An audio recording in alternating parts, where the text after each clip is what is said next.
The Charge of the Light Brigade was written by Alfred Lord Tennyson at a time when he was the National Poet Laureate, so he had a responsibility to express the events that were happening of the day and to be a voice for the nation. So this is an important poem because it was written about a real historical event in the Crimean War, in which British soldiers in Crimea were sent into this deathly valley by the general's orders, and following the instructions were essentially led to their deaths, which of course caused great outcry at the time.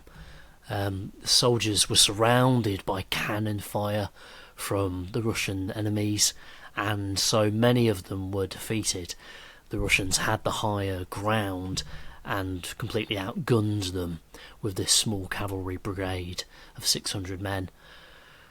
So because this was happening at a time when newspapers and journals were beginning to publish live updates on wars for the first time, it was very much criticised by the public, who were angry at the generals who had misjudged the situation and commanded the soldiers to go into this valley in which they were completely outnumbered and outgunned and really put at a disadvantage by the entire situation.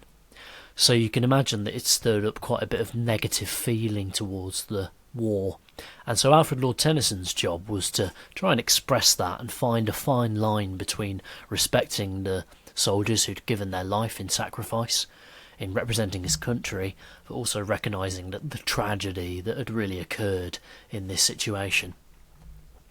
So let's have a look at the poem then, and I'll read through it once and we'll pick out some interesting techniques that Tennyson's using to express the situation. It goes like this. Half a league, half a league, half a league onward, all in the valley of death rode the 600. Forward the Light Brigade, charge for the guns, he said. Into the valley of death rode the 600. Forward the Light Brigade. Was there a man dismayed? Not though the soldier knew. Someone had blundered. Theirs not to make reply, theirs not to reason why, theirs but to do and die. Into the valley of death rode the 600. Cannon to right of them, cannon to left of them, cannon in front of them, volleyed and thundered, stormed out with shot and shell. Boldly they rode and well, into the jaws of death, into the mouth of hell, rode the 600. Flashed all their sabres bare, flashed as they turned in air, sabring the gunners there, charging an army while all the world wondered. Plunged in the battery smoke, right through the line they broke, Cossack and Russian, reeled from the sabre stroke, shattered and sundered. Then they rode back, but not the 600. Cannon to right of them, cannon to left of them, cannon behind them volleyed and thundered, stormed out with shot and shell, while horse and hero fell. They that had fought so well came through the jaws of death, back from the mouth of hell, all that was left of them, left of 600. When can their glory fade? Oh, the wild charge they made, all the world wondered. Honour the charge they made, honour the Light Brigade, noble 600. So in that poem then we've got the first two stanzas, which are describing them charging into the valley, to the battlefield, these 600 men. And it mentions here that someone, meaning a general, someone in command, had blundered, made a mistake. But these famous lines come that the job of a soldier is to obey and to follow orders and to serve your duty. So the soldiers did not question why they were being sent into this valley. They just did and died. And so as the poem goes on, we get these very vivid descriptions of the battle. And then finally a question from Tennyson, who asks whether we're going to forget their sacrifice or remember it and honour the charge that they made, and remember them as this heroic 600. Let's have a look at the techniques that are being used. So the metre of the poem is quite interesting. If you listen to it, you can hear almost a kind of a beat. Half a league, half a league, half a league, onward. Dum-dee-dee, dum-dee-dee. That metre, with one stress, dum, and two unstressed beats, dee-dee, dum-dee-dee, dum-dee-dee, dum-dee-dee, half a league, half a league, half a league. That we call the dactyl. The dum-dee-dee is a dactyl.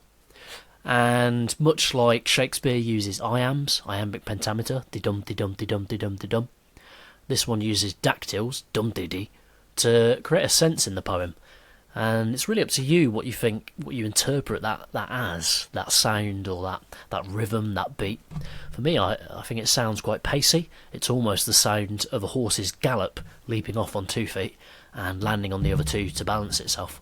So you can almost physically hear the beat of the horse's hooves. Similarly, it's quite insistent and it's quite powerful. You might think of it as a kind of war drum that you can hear going through these lines. So it's interesting to talk about the metre and to compare it with some other poems that are maybe less structured or have a similar kind of rhythm and beat to them. There's a lot of repetition in the poem. We get it at the start, half a league, half a league, half a league. We get it later on, there's not to make reply, there's but to reason why.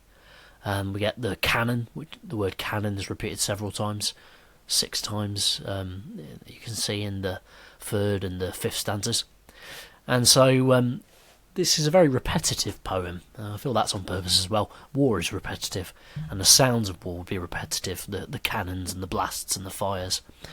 You also notice that he's using it deliberately on phrases that are quite memorable.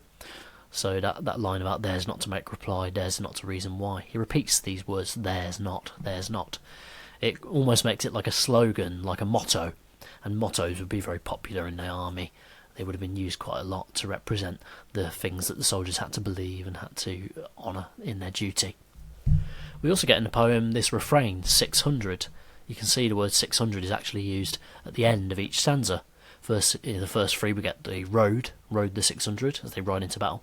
But then we have not 600 to represent the death. Left of 600, there's not much left of them. But then finally, in memorialising them, respecting them, we get the noble 600.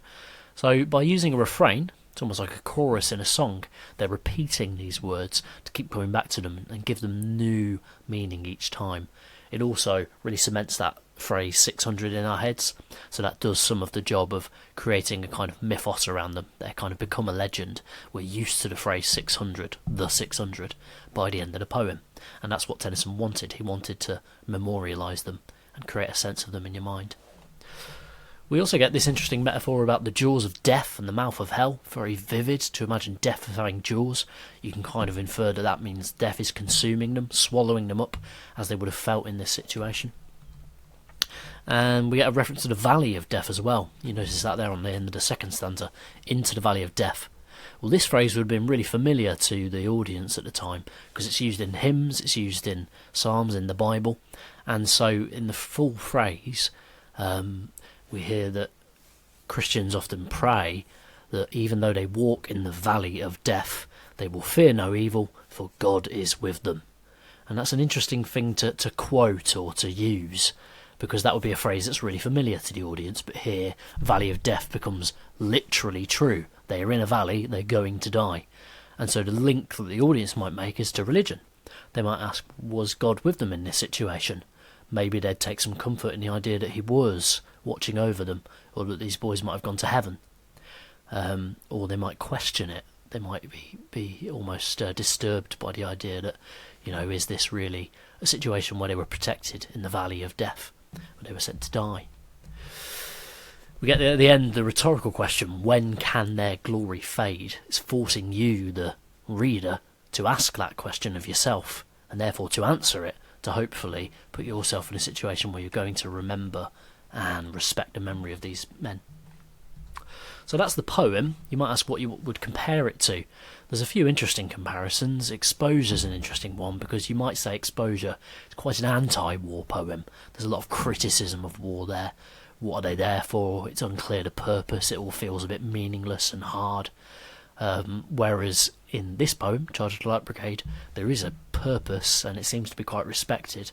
We're meant to honour the charge. There doesn't seem to be much honour in Exposure. Instead, it's quite a brutal poem. Poppies is an interesting poem too.